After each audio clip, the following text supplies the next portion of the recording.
Wherever there are shadows, there are people ready to kick at the darkness until it bleeds daylight.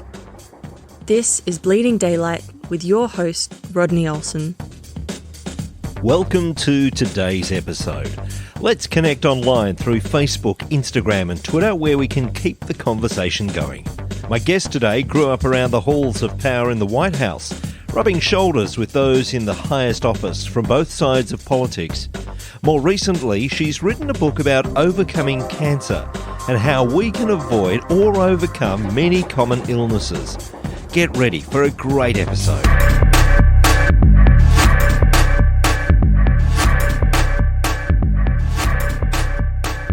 Ginny Dent Brant grew up in Washington, D.C., where her father served as senator and 3 presidents. Ginny has worked for 28 years as a teacher, counsellor and adjunct professor. Together with her husband, she's participated in mission work in Yemen, Gaza, the Czech Republic, Russia, China and Romania.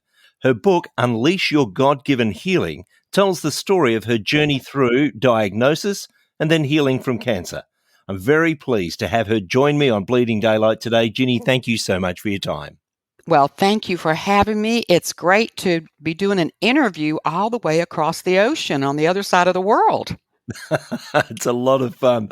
And I am looking forward to delving into your book and your work into the sort of life changes that we can all make to reduce the risks of cancer. But first, tell me about those growing up years in the halls of power. What was that like? Washington, D.C. was a wonderful place to grow up as a child. There were patriotic parades. The traffic wasn't bad back then, and I would go into work with my dad every Saturday to the Senate. And then when he was in the White House, I would go to the White House quite often. It was a wonderful place, all the museums, all the history, and we were friends with people on both sides, Democrats and Republicans, and really it was a wonderful life.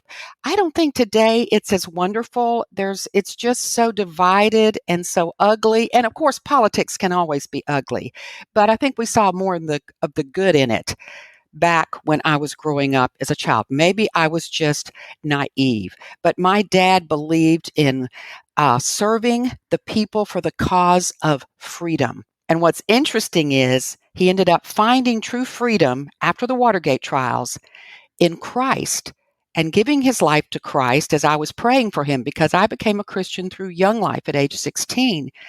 And he ended up going into full-time ministry and ministered in Romania, helped the underground church to plant on the surface and the country to come to freedom.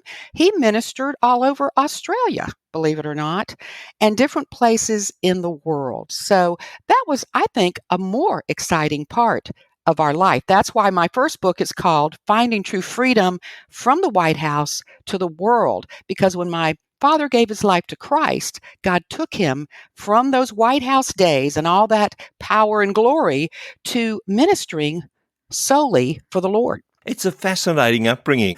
And I do want to just touch on something you mentioned there, that divisiveness that we see. And I know very much that it's happening in the US, but it is spilling out right across the world where people seem to become more tribal, and everything that the people on their side do is right, and everything that the people on the other side do is wrong. And we've lost the opportunity to see a nuanced argument, haven't we? Yes, I think people need to work together more. And I do think they need to stand for what they believe in, because these are some tough issues. But I saw this sign on a church and I thought it was just prophetic. It said, the donkey and the elephant cannot save us. We need to turn to the lamb. And I think that's what's really wrong with America right now, is we've gotten away from our religious freedom. We've gotten away from putting God first. And it's not that we were a totally Christian country, but we were a country made up of a majority of Christians. And today, Christianity is what's starting to be persecuted. So things are changing here rapidly, as the Bible said can happen. And we have to learn to practice our faith in more of a culture that discriminates against us. I want to touch on this cancer journey that I mentioned now. Tell me, when did you realize that things weren't quite right? Well, actually, I felt wonderful. My husband and I had just completed a 10-kilometer run in Charleston, South Carolina that we walked briskly. And that night, my ring got caught in my nightie. And when it did, I struggled to free it. And that's when I felt a lump. Now, my mother had just died of breast cancer 4 months earlier, so I was very much aware of what she went through. But I had had fluid-filled cysts before, and I wasn't too concerned, but I immediately went to the doctor. And the first shock was when the doctor told me it is cancer. The next week, he told me it's not only cancer, it's aggressive. And then 10 days later, the surgeon met with me to give me the results of my MRI. And he said, Ginny, it's much worse than we thought. It appears to be in your lymph system, planting other tumors, and in other parts of your body. I was devastated. So I was known as a health nut. It made no sense. I did walk on a regular basis. In my opinion, I ate healthy food, but I was to learn that maybe my food wasn't so healthy and maybe I wasn't the health nut that I thought I was. Because when I had no risk factors for the cancer I got, there are 8, I had none of them. And I didn't have any genetics. They did extensive genetic testing. I had nothing to hang my hat on to say, this is why I got an aggressive breast cancer. But that sent me on a quest to discover why I got it, number one, so I could keep it from coming back, and what I could do to help my doctors to beat it and lessen the side effects. I want you to take me back to that moment when you were first told of the diagnosis, because I've heard from other people who say they just went numb and all the words that came after that initial diagnosis were just lost on them, went over their heads. What was it like for you? I was at school, and believe it or not, I was acting principal for the week. And when the nurse actually gave me the first bad news, and I was just, I was in shock. I immediately went home after that. I called my husband. I said, honey, it's real. It is cancer, because neither one of us thought it was cancer.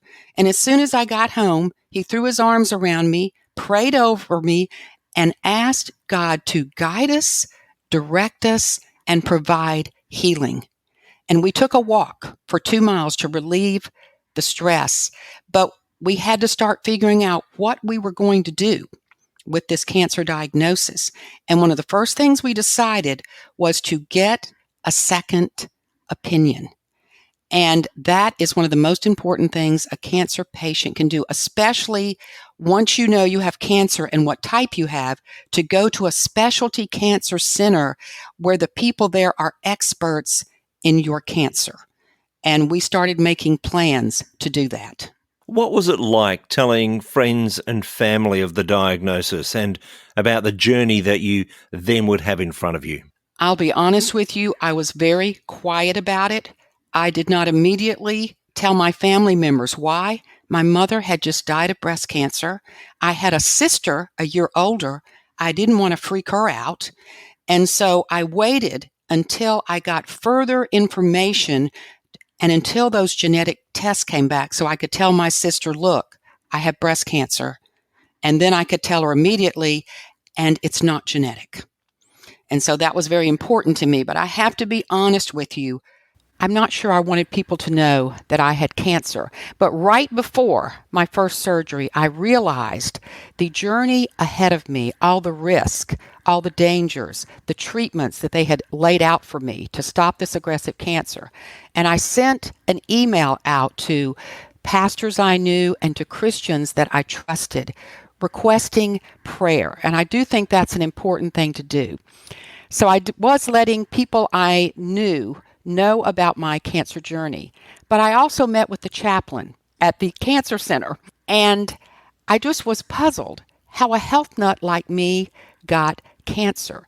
And although he couldn't answer that question, and he agreed it was in my medical records that, we didn't know why this woman had cancer, he said, Ginny, consider it a gift from God for you to help others. You're an author and you're a speaker. And you'll not believe what I said to him. I said, but you don't understand. I don't want this gift. And he said, I can see it now.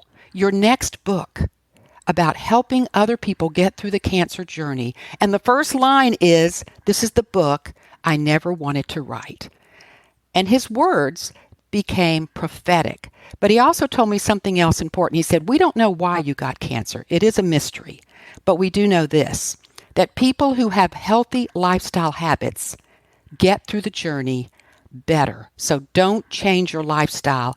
Your healthy lifestyle will help you get through the treatments. And he was right. So you started out in talking to cancer experts, and you've mentioned that anyone who has a diagnosis should be talking to people that know about that specific cancer.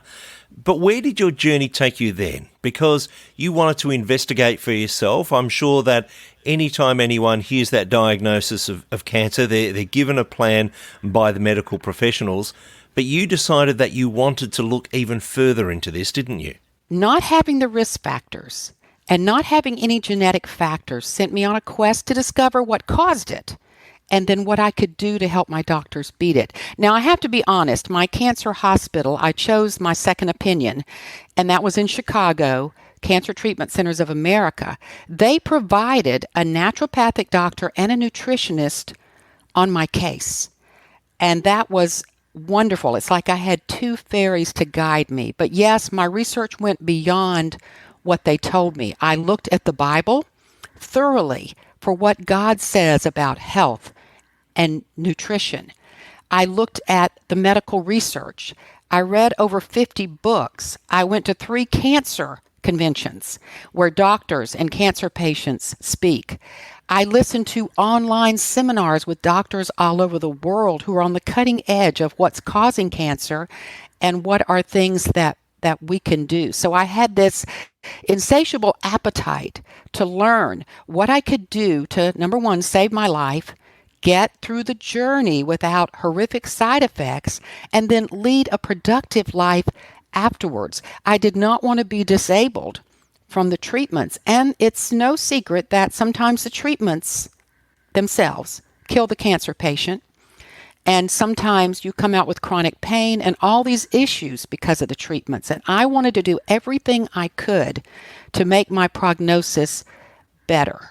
And so I just kept searching and searching. And as I prayed, God was like pulling the curtain from my eyes so I could see more of what's causing cancer and what I could do on an everyday basis to get through the journey and prevent it from coming back. Because, Rodney, the one thing no cancer patient wants is for that cancer to come back. And the one thing that their family and friends want is they don't want to get cancer to begin with. And what I discovered was the same 8 things that prevent cancer in the first place are the same 8 things that get you through the cancer journey and then prevent the cancer from coming back. No one can guarantee you 100% that you'll never get cancer or that it won't come back if you're a cancer survivor, but you can certainly increase your chances that it won't.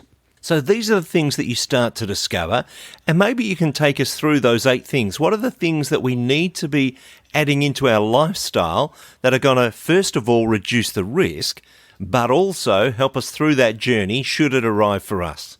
All right, let me go through some of the key important ones. The first one in my book is proper hydration, because every cell, every tissue, every organ, every system in our body requires adequate hydration in order to work, in order to function properly.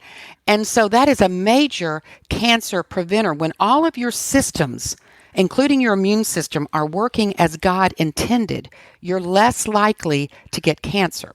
Now, in America, research shows that most Americans run around dehydrated, and this is not good. So we need half our body weight in fluid ounces daily, and that's just at a minimum. If it's hot or you're in higher altitude or you feel the cold coming on or you are going through chemotherapy, I was advised to up my hydration by 4 extra glasses of water a day to ensure the chemo got to every cell, number one, and number two, afterwards, that water would help move the toxins out. And so that increased hydration lessens the side effects of the chemo as well. So it's critical in the chemotherapy journey. So water is just key to life. Even Jesus said, he compared himself to us needing him spiritually, to our body's physical need of water. That's a powerful analogy. So hydration is key. I would have to say the second thing that is so important is movement and exercise, because again, it impacts every cell, every tissue, every organ, every system in your body. Movement is key to healthy living. And when you're in the cancer journey, of course, exercise prevents cancer to begin with. But in the chemotherapy journey, and it's surgery, it's key to recovery. The first thing I did was exercise after I got the diagnosis to relieve stress. Of course it does that, but it does so many other things. After my first surgery, I wanted all the tubes removed from my body as soon as possible, especially that catheter. The nurse said if I could walk the next morning 4 rounds of the hospital floor, he would remove it. Well, instead of 4 rounds, I walked 2 miles on the hospital floor, dragging my poles and all this medical apparatus behind me. I'm one of the first cancer patients. They released me early after surgery, and they pulled all the tubes we were supposed to babysit for a few months because my lymphatic system took care of it. Your lymphatic system is part of your immune system. And during surgery, I had a lot of lymph fluid that had to come off and was drained through tubes, but it was gone after I walked that 2 miles on the hospital floor. I also decided to do, just to relieve stress, 2 miles of walking before each chemo regimen, which was 8 hours long, and 2 miles afterwards. Now, I would later find that this was a key to my doing well during chemo. I was pumping my lymphatic system, pumping the toxins out after they did their job, and keeping those toxins from recirculating and building up in my body. And then after I finished chemotherapy a year later, and the doctor said, your red blood cells, white blood cells, platelets, in 6 weeks are back to normal. They said this usually takes 2 to 5 years. You're our rock star cancer patient. It was about a year later, research came out in your country. Yes, your country, Rodney.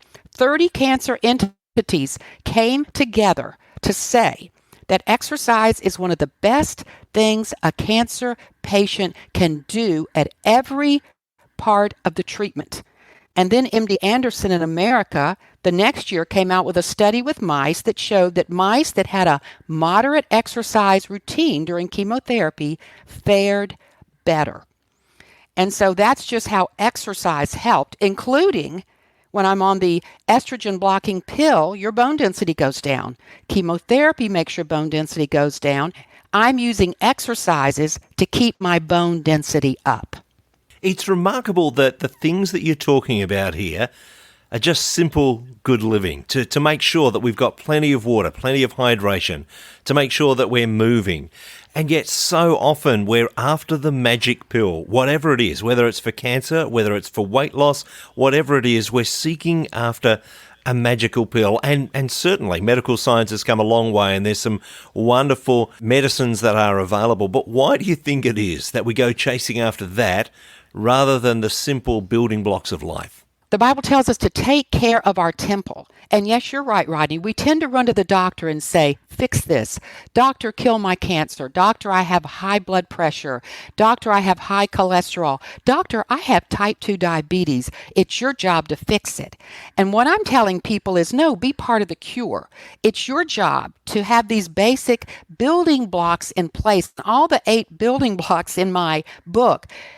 Keep your immune system working as God intended. It is our responsibility to take care of the temple. We should go to our doctor asking, Doctor, how can I lower my blood pressure? How can I control my type 2 diabetes? Type 1 is something, that you really can't help and you need to eat sensibly, but it's not something that you necessarily caused.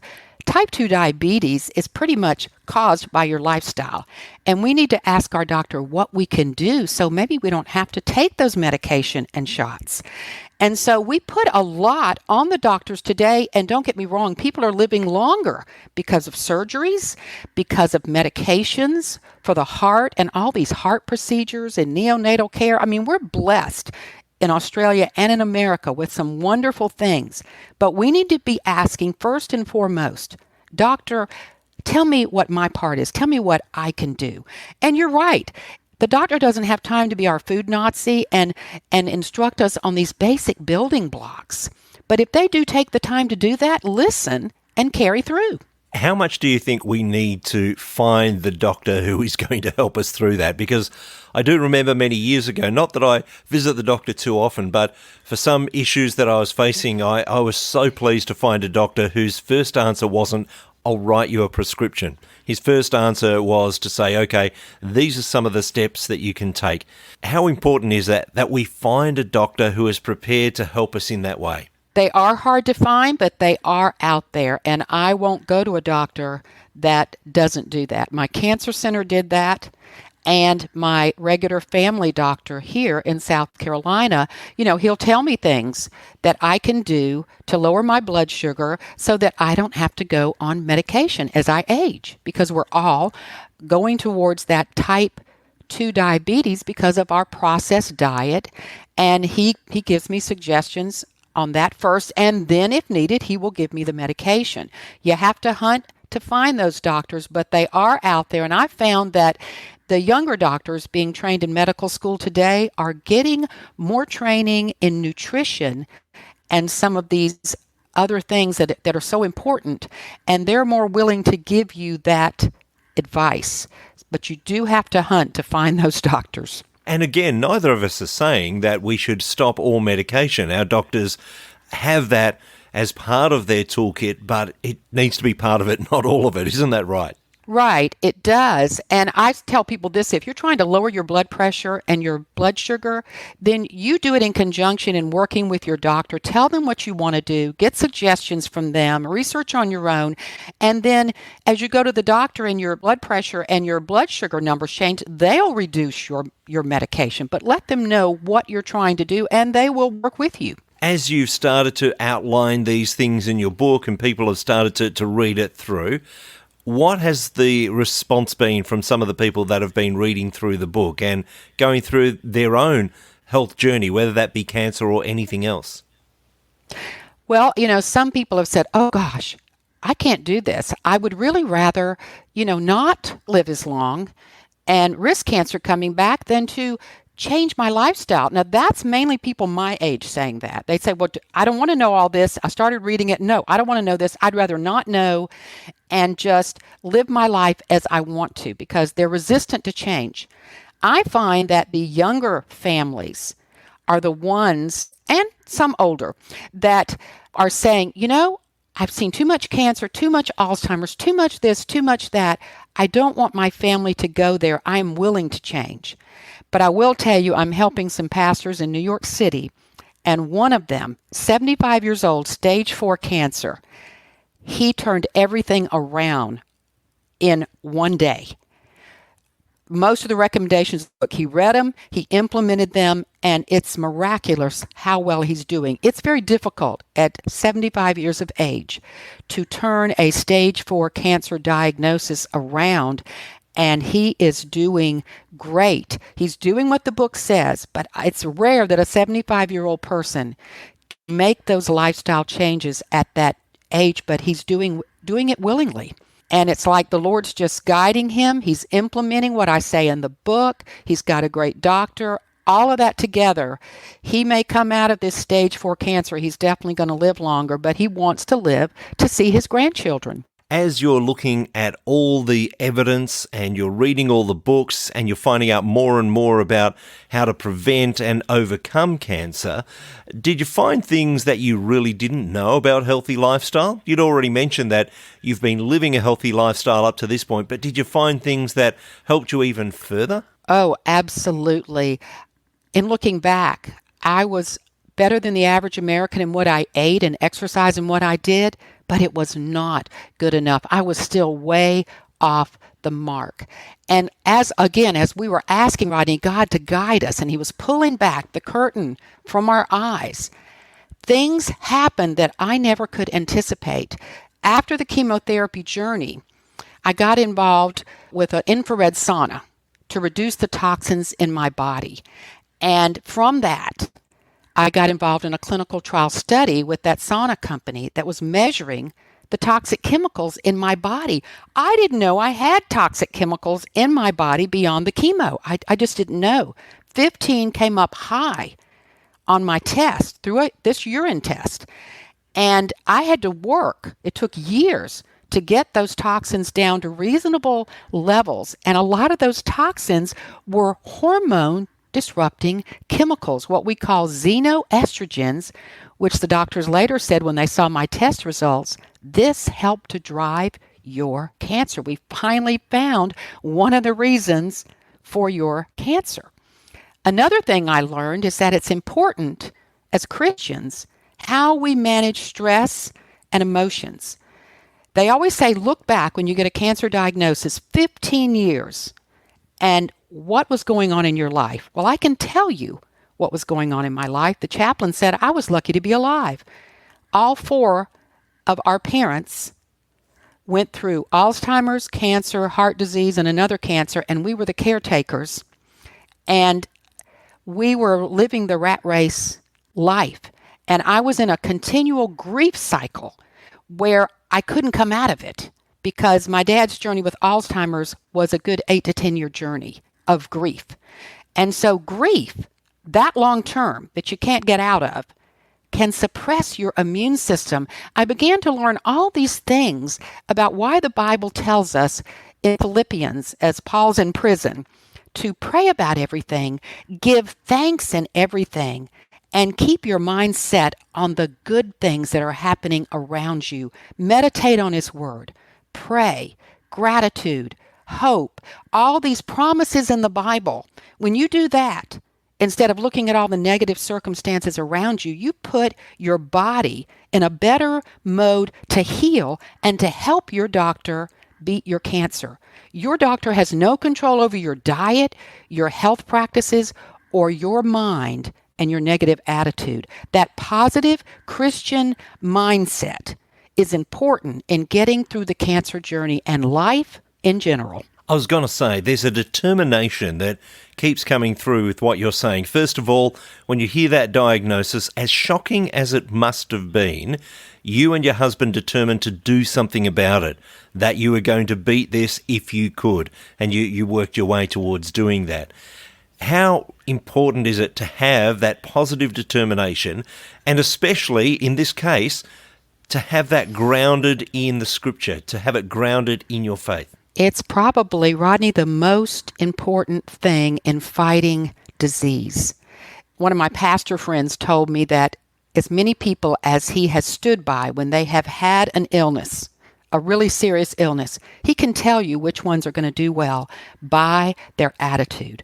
When your thinking and your attitude is grounded in your faith, it makes a huge difference in a journey. I mean, you have to look at it this way. My husband and I sat down and said, what's the worst thing that can happen from this diagnosis? And that is I could die. In the spiritual sense, that means I would graduate to heaven. So if that's the worst thing, then what am I worried about? Here I was on this roller coaster ride of fear and worry, which only drives cancer, and I realized I had to get off of that and ground myself in my faith. Yes, fear and worry is a normal part, and it's going to pop its ugly head throughout this journey. But either you ride the roller coaster or you get off of it and ride your faith instead. And it makes a huge difference. Your emotions and how you manage stress can free your immune system to work better on your behalf. Your husband is on this journey with you. He's trying to help you discover the best way to counteract this cancer that's attacking your body. But I imagine that the health efforts that you're making for yourself weren't just for you alone, but that your husband is probably joining you on this as well, and you're advising him on some of the things that are going to help both of you to better health. Amen. You know, when one changes and you see the power of that, he did change with me. Now, I'm not going to say he's as picky as I am, but my husband was my greatest support during the cancer journey. I lost important parts of my body. I lost every hair on my head, and every morning when I'd wake up and not want to look in the mirror, he would say to me, "Ginny, you're still the most beautiful woman east of the Mississippi River." So that love and that support helps someone.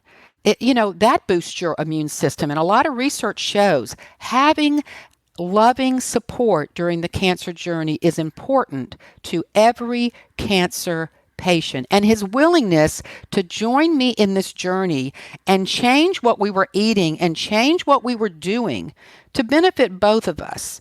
He did it mainly for me because, he wanted me to live. And yes, he is reaping the benefits as well. But I look at people in churches, I look at these cancer patients whose husband leaves them when they get a cancer diagnosis, or they're in the middle of a divorce when the cancer diagnosis comes.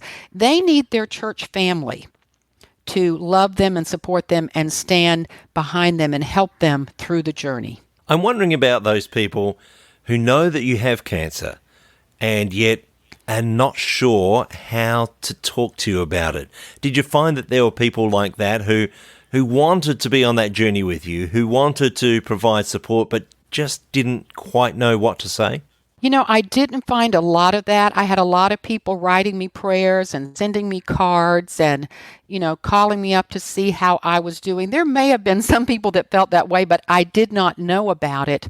Once I opened up about my journey and started reaching out to help others. Like I say, when that chaplain made that prophetic statement, that book I didn't want to write, not talking about cancer, when I started to come out and talk about it in an effort to help others because God was leading me to do this, then more people felt like they could talk to me about it when they had someone in the journey. And I have people call me all the time to kind of get the bigger picture so they can make the right decisions for themselves.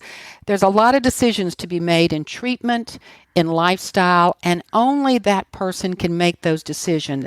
I'm there to give them information so they can process it, see the bigger picture, and make the right decision for themselves. Obviously, the book you've written is helping people to overcome cancer when they've had that diagnosis, to work alongside the medical professionals to be able to get the very best possibility outcomes. I'm sure it's also very helpful for people who say, I just want to live a healthier life, because the sort of things you're talking about are going to help us with a whole range of diseases, aren't they? When I looked back on the 8 steps, they're the same 8 steps that neurologists are telling you to follow if you want to prevent Alzheimer's and dementia. And that was first on my list to prevent because I do not want that to happen to me after what happened to my dad. And then when we came into this COVID crisis, I started doing further research only to find that if you follow these 8 steps and your immune system is working as God intended, first of all, you're less likely to catch COVID. Now, COVID is very contagious, so you still need to socially distance and wear a mask and do the practical things.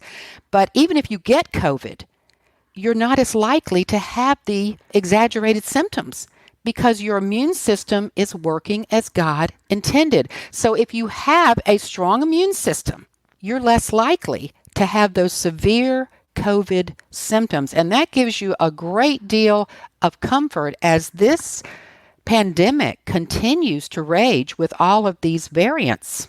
Now, as well as writing the book, and oftentimes we find someone writes a book and they're almost at arm's length. We can read what they've written, but that's about it. I know that you also write a blog, and so that you have opportunity to interact with people who are going through various health journeys. What's that like for you, to be able to encourage people along the way and have that kind of direct contact? It just makes me feel good inside to be able to come alongside someone in a cancer or health journey and lift their hopes up and help them to see how they can be a part of the cure. I do have a cancer prevention and wellness blog site at my website, www.Ginny, Ginny, Brant, B as in boy, RANT.com. People can sign up for. They can also communicate with me and ask me further questions. I got a question last night from a woman, and it took me a whole paragraph to answer it, and I gave her a few links to look at. But being able to help cancer patients to have hope and to do better, and people just to do better in general with their health is my mission in life, because if we're going to serve Christ, we can do more if we are healthy rather than unhealthy. And God can use the cancer journey and our health problems, to teach us. But I really don't think he wants everyone running around with autoimmune and chronic diseases and cancer and Alzheimer's at the rates we are getting in the United States. And I don't know what the rates are in Australia, but it's alarming that cancer rates in the United States now for the generation born today are 1 in 2. That is far too many. And breast cancer specifically is 1 in 8. One of the things that I find so inspiring about what you're saying is that you are treating us as if we are holistic people. So often we tend to separate the body and the mind and the spirit, and they're all separate. And yet the way you're talking, we are completely connected as created by a creator. I'm sure that's intentional. Yes, because I found how powerful our emotions can be. It affects our body. It affects our immune system, what we eat. I mean, it all works together. And these 8 steps in my book help you to have that holistic of mind, body, spirit working together on behalf of your immune system. All of these 8 steps enhance this amazing immune system that God has given us. I didn't go through the cancer journey blaming God. I was looking at what I needed to change. But what I discovered was gratitude for how God made this amazing immune system. And the problem we're having today with all these health problems is we are not capitalizing on that. We are suppressing a lot of the things we're doing when we don't move, when we don't hydrate, when we don't use food as medicine, when we get under too much stress and have all these negative emotions. All these things suppress our God-given immune system that was created by God to regenerate and heal on an everyday basis. It's amazing. The book, Unleash Your God-Given Healing, as I've mentioned, it's not just for those who have a diagnosis of cancer or, in fact, any diagnosis, but it's people who want to live well to avoid some of these things. I imagine that's available at the website, is it? It is. It's available at GinnyBrant.com. It's available on Amazon, but the links to Amazon are there. But it's a very valuable book for putting it all together for any health journey, especially a cancer journey. And I think that anyone who looks at the book, they'll say, just like you did, well, these are common sense building blocks. How did I miss this? If I'd known what I know now, Rodney, I don't believe I would have gotten cancer. There's a great opportunity for people to improve their life, not just physically, but mentally and especially spiritually through this book. And I will put a link to your website in the show notes at bleedingdaylight.net so that people can find that easily. But I'm wondering for you, what's next on the agenda? You're an author. Surely there's another book sitting there somewhere ready to be written. Oh, my goodness. I have been spending so much time promoting this book and the message that I have not considered what I would write as a future book at this time. This message is so key and it's so important that I'm continuing to use this, to reach more people, because this is a base message that so many people, so many Christians, so many people need to hear today, that this is where all of my time and focus is going. Now, I am writing articles for magazines, blog posts on other people's blogs, and my blog. And so I'm writing several articles a week. And those articles are heavily researched. If you sign up for my blog, like I just did something on flax seeds. It's good for men and women. Gave all the benefits for the heart, preventing cancer, all these things. And within the blog are the links to the medical research I got that information from. So if you're curious, you can click on it and go directly to the medical research. Writing an article that way takes a lot of time. But when you get the end product, it makes it even more beneficial, and you know that it's validated in medical research. Ginny, it really has been a delight to speak to you, and I know that people are going to want to get a hold of the book, to read your blog, to be in touch with you. just to know that we can live the way we were intended to live, and that some of these diseases that seem to ravage our populations these days don't have to exist, or we can overcome them. So I want to say thank you for the research that you've done on behalf of all of us, and thank you for your time on Bleeding Daylight. Thank you for allowing me to get my message out there, Rodney. It's been a pleasure. Thank you for listening to Bleeding Daylight. Please help us to shine more light into the darkness by sharing this episode with others. For further details and more episodes, please visit bleedingdaylight.net.